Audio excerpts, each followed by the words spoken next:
Hi everyone, welcome to Machine Learning from Data. This is lecture 17, and in this lecture we are going to discuss the memory and efficiency of the nearest neighbor algorithm.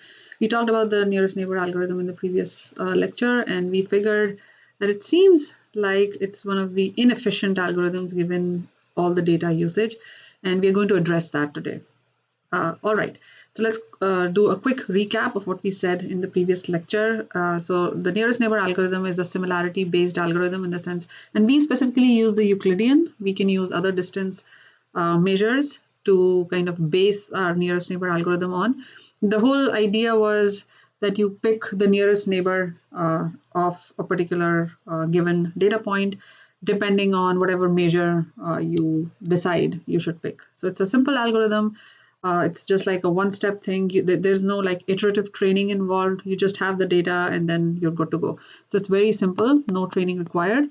And the good thing was theoretically we figured that we can reach near optimal. The E out specifically reaches like the optimal E out, the optimal possible E out, given that like K is huge and N is huge, and K over N tends to 0, which means like K is growing but not too fast, so K is not growing as fast as N is. That's essentially what we're saying here.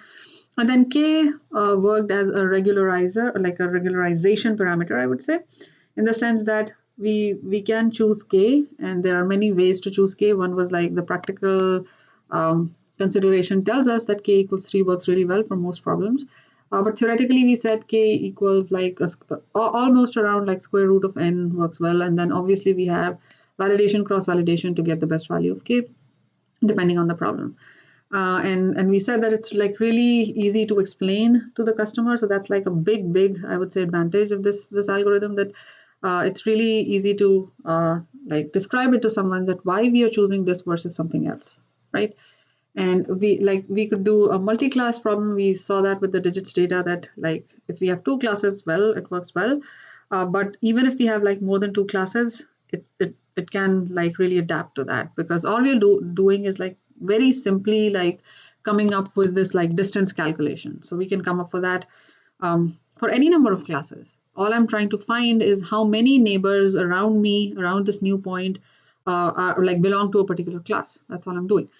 The other thing that we looked at was like a comparison of one nearest neighbor versus k nearest neighbor, and like if the k was like 21, what happens?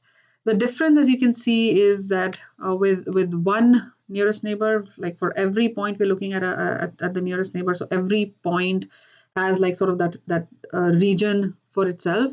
We get this like overfitting. You can see the intricate boundary that exists, the decision boundary that gets really smooth when we are looking at 21 neighbors, and then it shrunk almost to like one majority class, because in 21 nearest neighbors, essentially we're looking at 21 nearest neighbors, and based on like the majority class, we are selecting what class this point belongs to. So of course you'll have misclassified points. That wasn't the case with the one nearest neighbor, because we are actually going and checking for every point, which wasn't the case with 21 nearest neighbors. But then we got a smoother fit. And if we keep moving for like some higher, I think we looked at 127 or 121, I don't remember exactly which one, then you'll have only the majority class, which is red in this case. So that's the thing. And then we saw that we can easily adapt to either the regression problem or the logistic regression problem, depending on like how we are trying to determine this decision boundary. Well, all of that was extremely useful, really good. But this like this thing in red, which was, I think, from right from the very beginning, this point like came to us that this is computationally challenging. That's a huge challenge for this algorithm. Why? Because we just said that, right? I have to have the entire data, and then obviously there could be two issues that arise. And let's actually look at those two issues or two challenges. So what are those two issues or challenges of the nearest neighbor? The first one is the memory issue. And then the second one, I would say, is the computational efficiency issue, right? So the second one is maybe computational issue. And let's look at what I'm trying to say. Memory issue is quite evident, right? There is no training. I need to classify a new point. I'm going to look at the entire data and then eventually say, that this is the classification for this one. So if you are thinking in terms of like the big O notation, you can say that it's like order ND, where N is my data, D is the number of dimensions. And you can tell that this, like even with this amount of data, like N is 10 to the 6, D is just 100 features, you need around this much memory. And then you can see how it's going to grow with my N and my D. And in today's problems, and mostly the data sets are really huge, this is not something good. All right. The other challenge that arises is the computational efficiencies. What is that? What am I doing when I'm getting like a new point and then classifying it? Basically, I'm getting the new point, calculating the distance, and for every test point, I'm doing that, right? So the distance calculation, right? The distance calculation of every point is again order ND. All right, so how does that matter? First of all, we need all that memory, and then we need all this computational efficiency because I'm doing some calculations, like maybe the Euclidean distance, but at least I'm calculating it for those many points. For instance, right, I need like this 3 milliseconds to compute the function once for this like data set, for this like dimensions. And then you're computing maybe cross-validation error. So basically compute the function n times. That might take an hour, and then choosing k will go on like take a month. And this is like relatively simple problem. So basically we need to kind of like come up with some solution because we don't have all that much time to like solve just one problem.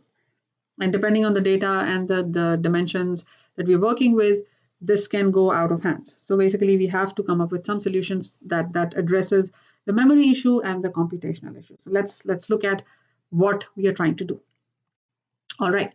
So we are starting with like very simple approaches, two really simple approaches. And the first one, in fact, like reducing the amount of data, is coming from the 5-year-old example that we looked earlier. I think in the previous lecture when we said that if you show a picture to a 5-year-old, they are able to come up with some like similarity measure, and then based on that similarity, they can easily tell that this is a horse or a mano horse or whatever, right? So now, if we think about how they used similarity, obviously they might have seen, I don't know how many horse pictures or how many people in their lives, right? But they're not keeping, I think, a memory of all those. They're just like keeping a few representative ones. What does that mean? But they've already seen so many examples, they don't remember each one. And there is no need to remember everyone as long as you have in your memory that this is what a horse looks like, or this is like, these are enough to kind of signify or represent a horse. So you don't need to keep each and every one in your memory. So somewhat on similar lines, that's the intuition that maybe we can reduce the amount of data we're working with. Why am I like keeping the entire data set? Maybe I can derive or extract some way of like representing the same thing. Whatever my data is telling me a story. As long as I'm able to extract that story from my data, I think I'm good. So why should I need to like keep all of that? And so that is going to somehow resolve, at least to a certain extent, my memory issue, right? So we will develop an algorithm that helps us like do that, and we'll see that soon. The other way of like dealing with this issue, and of course not just like memory issue, I would say even the computational issue can be resolved here because I don't have as many data points, so I don't need as many computations there. I can get rid of my data, or some data points at least, right? All right. The other one is to store data in a specialized data structures, like finding the nearest neighbor in a more efficient way such that my data structure itself supports it. And this is actually an ongoing research field to develop these geometric data structures to find nearest neighbors fast. So this is like a really recent, I would say, thing that's there in the nearest neighbor literature. So you might go and read papers about it. But what we will be focusing on is like reducing the amount of data and then see how that impacts and how it helps us resolve the issues we are dealing with when we are working with this nearest neighbor algorithm. All right. So let's look at some examples. Now, the first example that we're looking at, and do not get like overwhelmed with the other information, only focus on this picture for some time. Okay, so this is my example data set, and we know how to construct like this region, this decision boundary that you can see up here. We know how to do that. This is for k equals 1. Let's say this is k equal 1, a very simple case, right? So the question that I'm asking, like just by looking at this picture, is that do I need all this data in order to remember this classification? All right. So what if we get rid of like these faded points? So these faded points are essentially showing how about we throw away this data? All right. I threw away this data, but I see that the decision boundary is still exactly the same. Why? Because those points weren't really contributing to this decision boundary. Rather, they were there, and of course, they belong to that blue region. But this like segregation between this blue and red region was caused by these points, and so they were more important. And so, and these points as well, right? So maybe they are more important. They affect the decision boundary more than the points that lie behind, right? And so maybe, like basically we can say data points closer to the boundary are more important. So we have this like new condensed data set if you look at it, like we have fewer points, and so we sometimes call this condensed data. So we have this like more condensed form of data because we threw away like certain points because we felt that they weren't really contributing to my final hypothesis. And then my final hypothesis, g of x, is unchanged. It did not change here, right? It is the same. So a quick question to kind of ask ourselves is, does the E in this case, when I threw away those points, will E in change? Will E in change or not? All right. After thinking a little bit about it, if we are looking at the sample, right?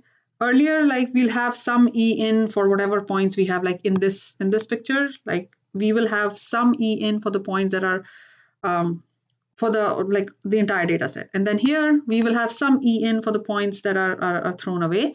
But then we are getting the same decision boundary. So even if like we discarded a few points, we'll still get the same E in. All right. What about E out in this case? Is E out changing or not? Does E out change or not? And the answer to this one is no, of course. What about E out? Now, E out depends on E in, first of all. It also depends on the final hypothesis. My final hypothesis, g of x, has not changed, right? So in this situation, if I'm trying to preserve the exact boundary, which means I'm trying to preserve my g of x, in that situation, my E out will also most likely not change. In fact, it will not change. I wouldn't say most likely, but it will not change. It will stay unchanged. So in this case, I'm throwing away points, and this throwing away of points has not impacted my final G. Okay, so this is good. So although we've thrown away points, but we have maintained our decision boundary, this kind of getting rid of some points or some data is known as decision boundary consistent. So we are decision boundary consistent when we are doing, like when we are getting rid of some data, but still maintaining the same decision boundary. And the only thing that we need to remember in this case is my g of x stays the same. Okay, let's look at another more aggressive way of throwing away data. This was one way of throwing away data. There can be another way of throwing away data, and let's look at that. All right, here again, this is my original data set, right? And look here. Here I've thrown away a few more points, and I would say like I'm throwing away more like points aggressively. And you can see I'm getting like a different hypothesis. I'm getting a different decision boundary. So what is going on? Now, if you think about our initial goal, what is our initial goal? We are trying to throw away points, but still get the same classification. So basically, my goal is not to keep the final decision boundary the same, but to classify every point correctly, right? So this is as if I'm getting some G minus, like we are familiar with that notation, right? So we are throwing some points. So this is like a deficient maybe hypothesis, right?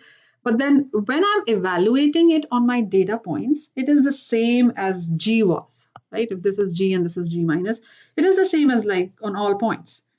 And all the points that were in the earlier positive region are still there. So basically what I'm saying is that my gx of n, which is somewhat similar to this g minus, stays unchanged. So my classification stays unchanged, right?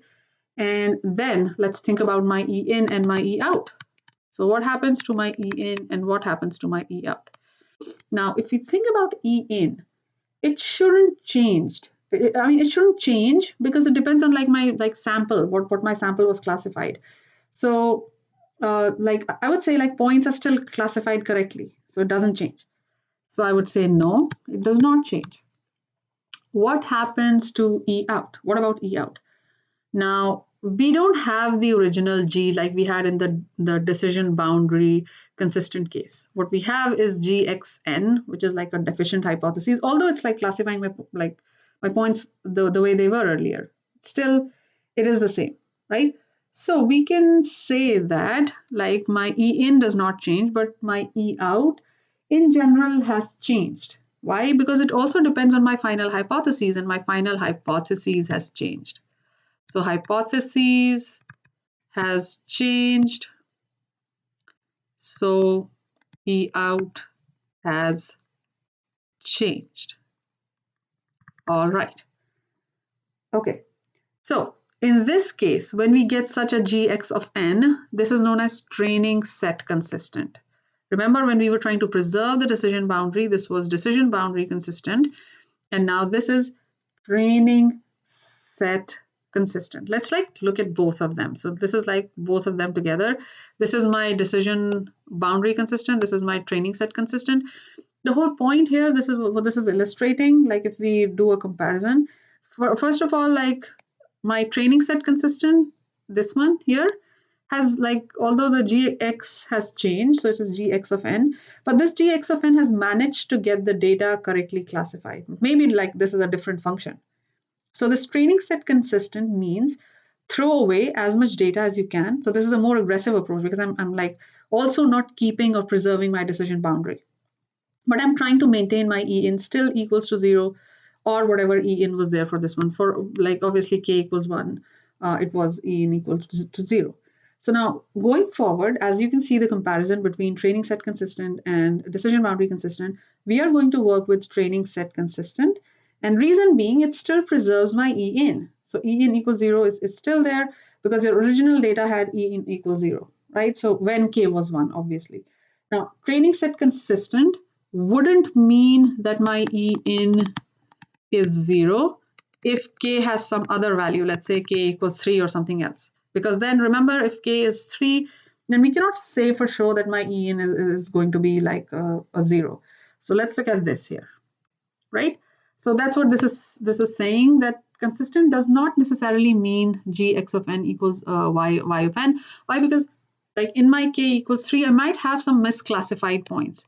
So I'm like still going to like preserve what my initial data set had. So then again, I'm not like claiming that I'll have E in equals 0, but then I'll extract the most out of my data set depending on whatever like classification I require from it. All right, let's look at this one here. So this is what I'm trying to say. For example, here, let's say this was k equals 3. And then we did like the nearest neighbor algorithm in its original form. We didn't throw any data. We have everything there. Despite that, like 2 of them are misclassified, right? So the 2 points that are like with the full data set. And obviously in this case, E in will have some finite value, right? E in is not equal to 0 for sure because I can see 2 misclassified points, right? So in training set consistent, we are not looking for E in equal to 0. Rather than that, we are getting the classification right. So if you look at the example below, we have thrown away a lot of data and we get a linear classifier, which is good news, right? And the 2 misclassified points are still in opposite regions. But that's fine because originally it was the same, right? So it's still the same. So classification of like training data has not changed. So this is what training set consistent means, and it could change depending on k equals 3, but what we're trying to do essentially is to preserve the classification, not preserve the decision boundary, because that is not the goal. Now, as I said, we're going to work with training set consistent, and because this is like a more aggressive way of throwing away data and still preserving the correct classification. And we're going to look at an algorithm that's going to do exactly this. So it's going to condense your overall data set and then going to do the classification. So let's actually look at it in the next video. And so I'm going to stop here.